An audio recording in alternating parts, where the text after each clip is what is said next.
Halo guys, kembali di Animax, Anime Klimaks. Sudah klimakskah kalian hari ini? Karena Animax akan bikin kalian tetap klimaks, max. Karena kali ini kita akan menceritakan alur anime Kimetsu no Yaiba Season 2 yang baru rilis kemarin.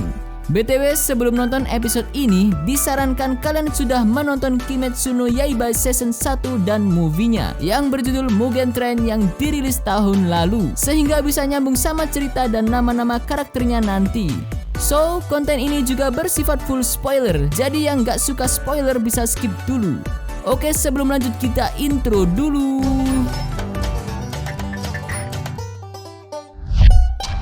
Di awal prolog cerita, kita disuguhi kilatan-kilatan cahaya biru dan merah yang saling bertabrakan. Yang sudah nonton movie-nya pasti sudah tahu bahwa ini merupakan scene pertarungan antara Hashira Api Rengoku dan Iblis Bulan tingkat atas 3 Akaza.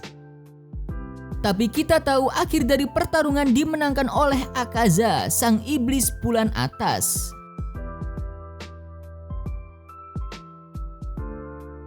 Diperlihatkan kalau fajar telah tiba. Inosuke berjalan lesu mendekati Tanjiro. Pedangnya sudah tertancap di tanah, tanda pertarungan telah usai. Tanjiro sedang menangis di dekat jasad Rengoku yang masih terduduk. Suasana duka dan putus asa begitu kental terasa. Inosuke, Tanjiro, dan Zenitsu menangis meratapi kekalahan di dekat jasad Rengoku sang pilar api. Scene beralih di kediaman Rengoku. Terlihat adik Rengoku mendapat kabar dari gagak pembawa pesan bahwasanya Rengoku telah tiada. Adik Rengoku pun langsung lemas tak sanggup berkata-kata begitu mendengarnya. Setelah prolog, kita masuk ke cerita utama. Scene beralih ke sebuah perpustakaan. Kita diperlihatkan seorang bocah mengambil buku dari rak. Bocah itu pun berjalan pulang menuju rumahnya. Scene berlanjut ke sebuah rumah yang sepertinya rumah orang kaya. Terlihat di sana seperti keluarga yang sedang berbincang-bincang. Dari obrolan mereka sedang membicarakan bocah tadi yang ternyata seorang anak angkat. Dikatakan di situ kalau bocah itu memiliki penyakit kulit dan membuat anak itu tidak boleh keluar rumah saat siang hari. Adegan kembali menyorot bocah tadi yang sekarang sedang membaca buku di kamarnya. Tiba-tiba Akaza datang dari jendela sambil membungkuk hormat. Ia ingin melaporkan sesuatu. Ternyata ia menyebutkan nama Muzan ke bocah itu. Ya guys, bocah itu ternyata adalah Muzan yang memakai wadah tubuh seorang bocah. Akaza sedang melaporkan tentang bunga lili laba-laba biru yang tak bisa ditemukan. Bagi yang belum tahu, bunga ini merupakan bunga yang sedang dicari Muzan untuk penelitiannya dalam mengatasi kelemahannya terhadap sinar matahari saat siang hari. Oleh karena itu, ia menyamar menjadi bocah dan menjadi anak angkat orang kaya untuk melanjutkan penelitiannya dengan aman. Lalu Akaza bilang kalau ia akan berusaha lebih keras lagi untuk mencari bunga tersebut. Ia juga menyebutkan kalau ia sudah berhasil menghabisi salah satu Hashira atau pilar yaitu Rengoku yang kita lihat di awal scene. Namun Muzan malah terlihat kesal dan murka guys, karena Muzan mengatakan kalau iblis sudah sewajarnya bisa mengalahkan manusia dengan mudah. Muzan ingin lebih. Ia ingin semua pasukan penumpas iblis dihabisi tanpa tersisa satu pun. Karena dari dulu pasukan pembasmi iblis terus mengejar Muzan. Merasakan aura kemarahan Muzan, Akaza sampai dibuat merinding. Ia pun sampai muntah darah. Muzan memerintahkan untuk pergi. Akaza pun pamit meninggalkan Muzan. Akaza merasa kesal karena tusukan dari pedang Tanjiro. Akaza masih mengingat teriakan Tanjiro kalau Akaza pengecut karena kabur saat fajar tiba. Akaza yang kesal memukuli pedang Tanjiro yang menancap di pohon hingga berserakan. Ia sepertinya menaruh dendam yang amat mendalam pada Tanjiro. Adegan berpindah ke rumah kupu-kupu.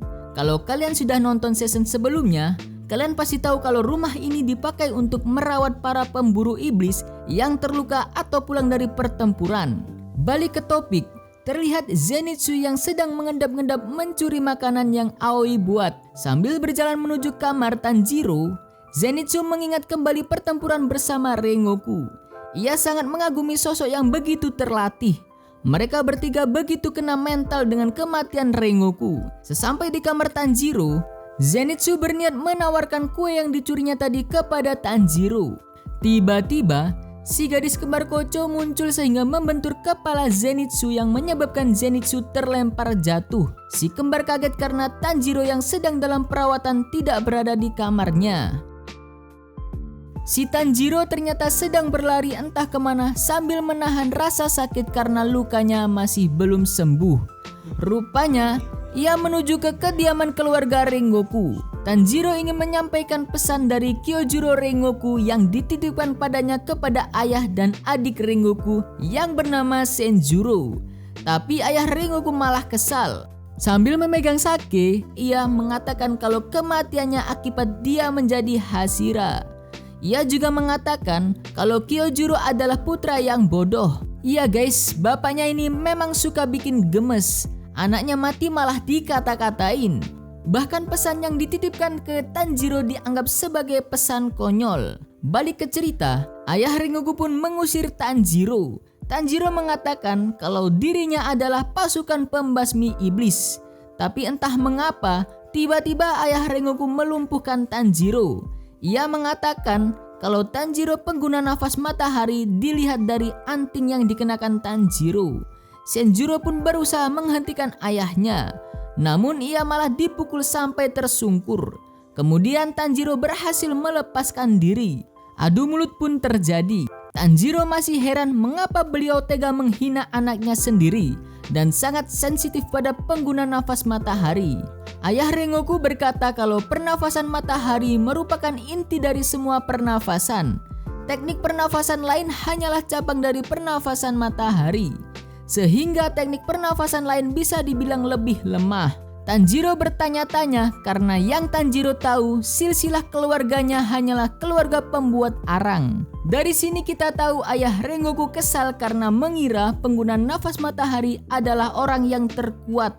Mendengar hal tersebut, Tanjiro ikut kesal karena ia bahkan tak dapat membantu Kyojuro Rengoku padahal dia pengguna nafas matahari. Pertengkaran pun terjadi antara ayah Rengoku dan Tanjiro. Mengingat ayah Rengoku merupakan mantan Hashira, bisa dibilang ia masih terlalu kuat untuk Tanjiro. Tanjiro pun berakhir babak belur dipukulnya bertubi-tubi. Namun tak disangka, Tanjiro dapat membalasnya dengan menyundul kepalanya ke kepala ayah Rengoku. Keduanya tersungkur ke tanah. Selepas pertengkaran tadi, scene beralih di dalam kediaman Rengoku. Terlihat Tanjiro merasa telah kelewatan.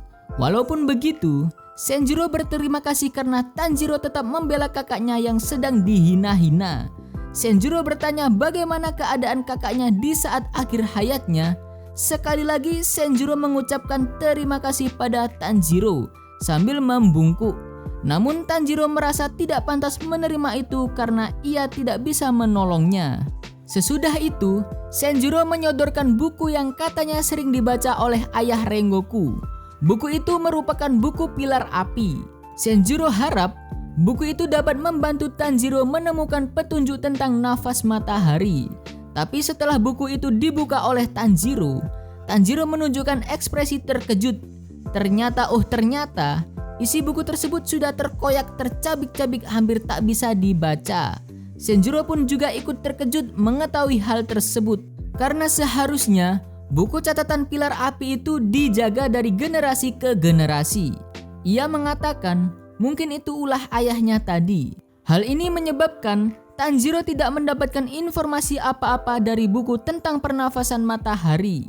Tanjiro mengatakan tubuhnya tidak bisa mengimbangi teknik pernafasan matahari walaupun ia pernah bisa melakukannya.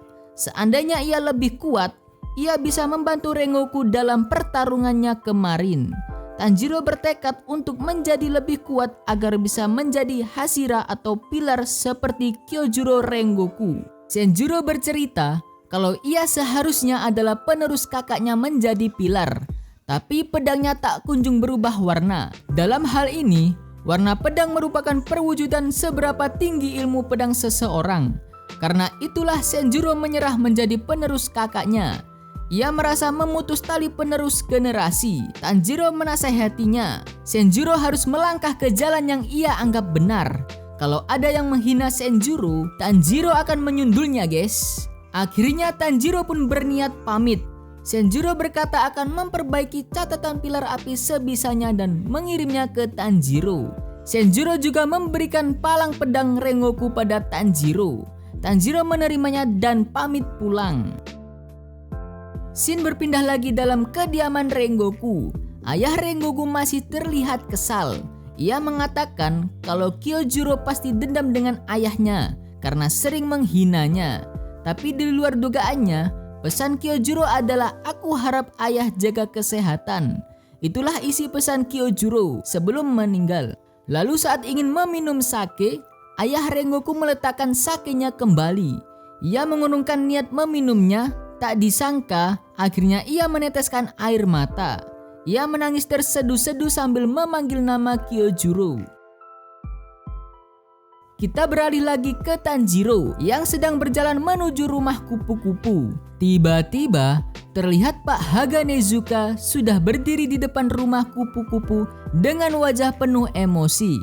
Rupanya ia marah begitu mengetahui Tanjiro telah menghilangkan pedang buatannya, yaitu pedang yang waktu itu dilemparkan ke arah Akaza dan tertancap di pohon.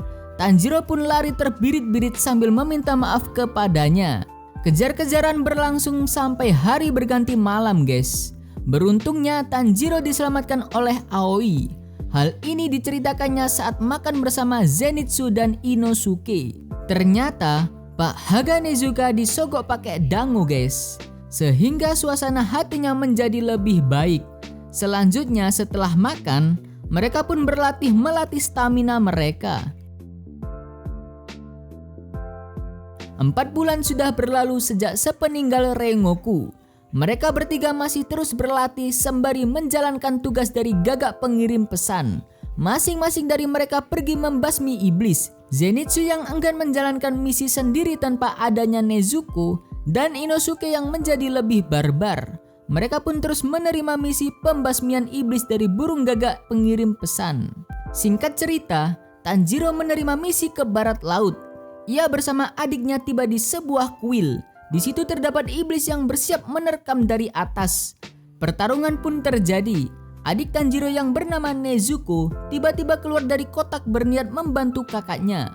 Mereka pun bertarung bersama melawan iblis tersebut. Nezuko berhasil memotong kedua kaki iblis tersebut dengan cara mencakarnya. Mengetahui dalam bahaya, sang iblis berusaha menjauh dari mereka berdua. Tanjiro bersama adiknya mengejar iblis tersebut karena iblis itu mengarah ke pemukiman warga. Akhirnya, iblis itu sampai di sebuah gudang kosong.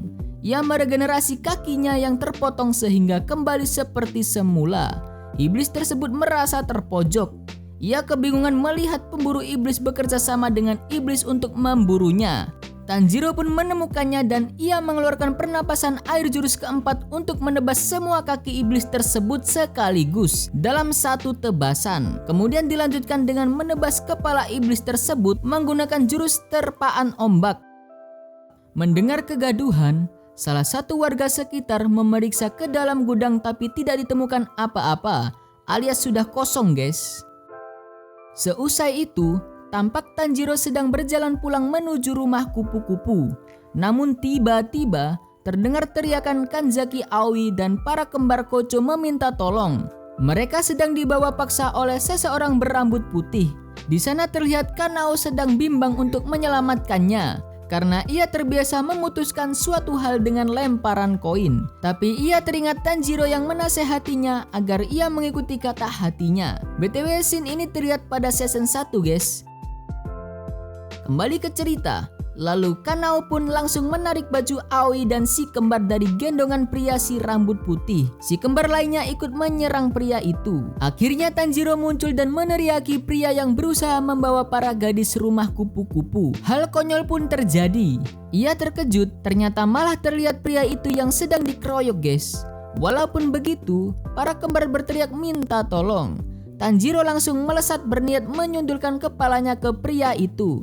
Tapi langsung set, pria itu dengan mudah menghindarinya.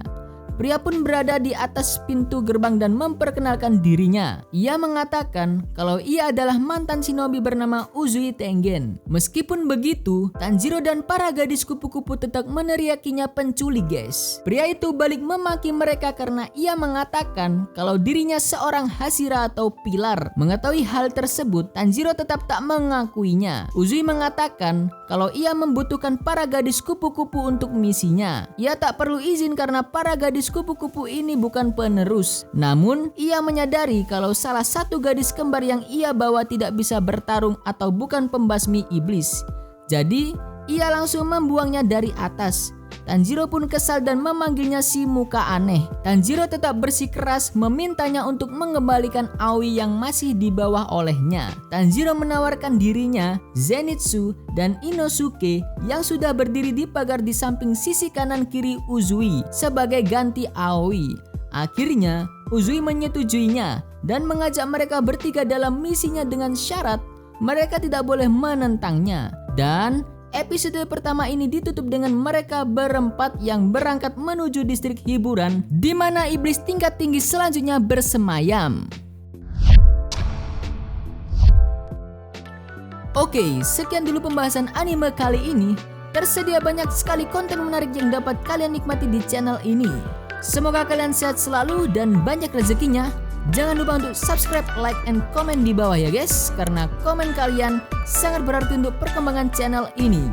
Oh iya, kalian juga dapat request anime apa yang mau dibahas selanjutnya, yang tentunya tetap bikin kalian jadi klimaks, max.